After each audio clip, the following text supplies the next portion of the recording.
With us now are Dr. Najat El Sayed and Ambassador Dani Ayalon. Najat, let's start with you. What is actually the message from the UAE to Israel here?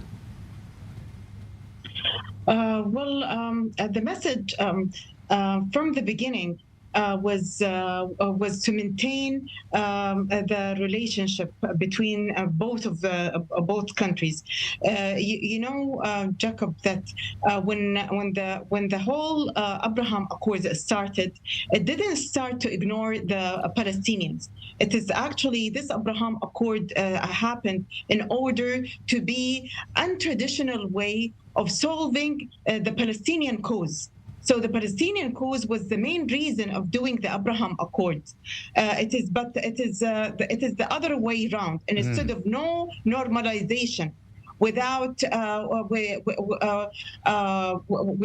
solving the two-state solution, it is basically normalization can lead to solving the Palestinian cause. Yeah, interesting that you say that, because it was sold to the Israeli public, as you said, the other way around. Let me move to Ambassador Ayalon here for a second. How do you see this message?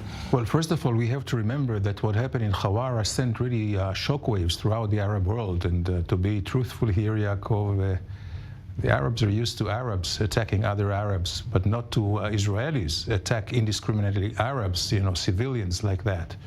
So for the Emirates to do that, it's a bold move. Also, first of all, to show solidarity with the Palestinians. And just as Jana said, is to show that they did not neglect the Palestinian interest, with the Abraham Accord.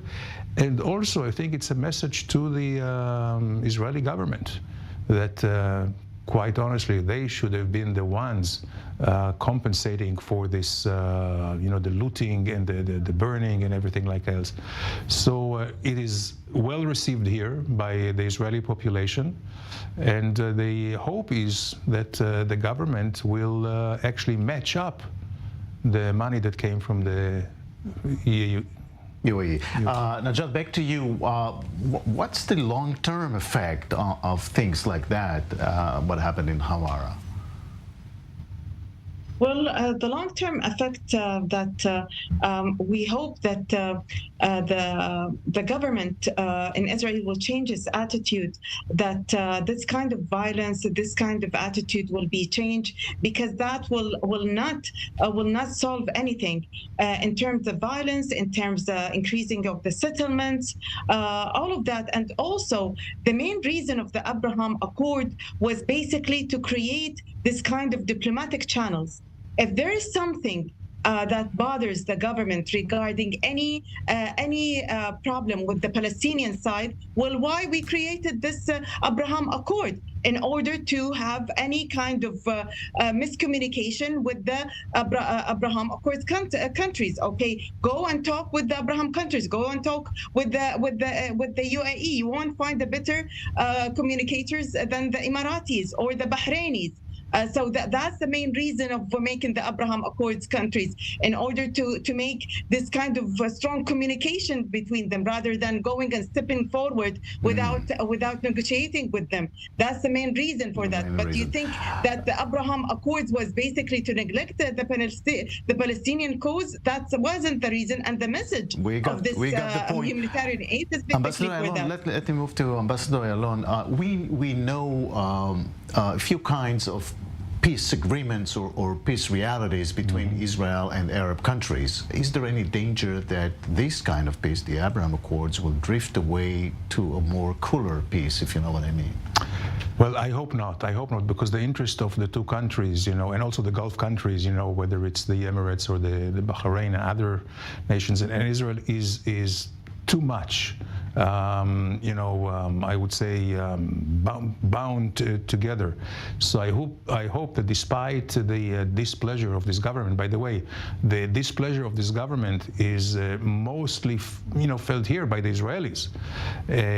So I think it's a bad period which will last. So the long term is for the countries to get together, and hopefully we will see actually the relations will continue to go people to people, and actually the Emirates have positioned themselves in a place where they can really mediate between us and the Palestinians. Najat, I-24 News reported that Israeli Foreign Minister held a very rare phone call with the Omani counterpart. Is Oman in the balance between Saudi Arabia and Israel? How do you see this?